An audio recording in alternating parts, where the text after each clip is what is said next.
Mahalaga ang papel ng National Security Council bilang pangunahing tagapayo ng Pangulo sa mga bagay na may kinalaman sa pambansang seguridad. Kabilang sa konseho mga miyembro ng gabinete, mga kinatawan ng Kongreso at iba pang matataas na opisyal na bansa. Pero inilabas ngayong araw na Malacanang Executive Order 81 kung saan binagong bumubuo ng NSC at inalis ang Vice President bilang miyembro nito. Sa isang pahayag, sinabi ni Executive Secretary Lucas Bersamin na layo ng EO na i-reorganize at gawing mas epektibong NSC. At sa ngayong panahon daw, hindi tinuturing ang Vice President bilang akma sa mga responsibilidad ng konseho. Pero kung kakailanganin daw, may kapangyarihan ng Pangulo na magdagdag ng mga miyembro at tagapayo.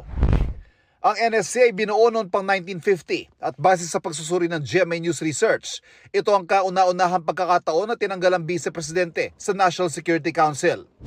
Ang mga pananalita ni Vice President Sara Duterte kamakailan, itinuring ng pamahalaan bilang isang national security issue at active threat sa buhay ng Pangulo.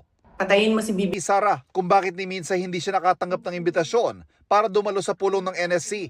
Please submit within 24 hours an explanation in writing with legal basis bakit hindi na member ang Vice President sa National Security Council or bakit hindi ako nakakatanggap ng invitation ng meeting, whichever is applicable. Sa nilagdaang EO ngayon ni Pangulong Bongbong Marcos, ipiniliwanag na isinagawa ang pagbabago dahil kailangan daw tiyakin na manatiling resilient ang NSC at kayang sumabay sa mga nagbabagong hamon sa loob at labas ng bansa. Kailangan din daw masiguro na pinaninindigan at pinoprotektahan ng mga miyembro ng NSC ang national security at sovereignty.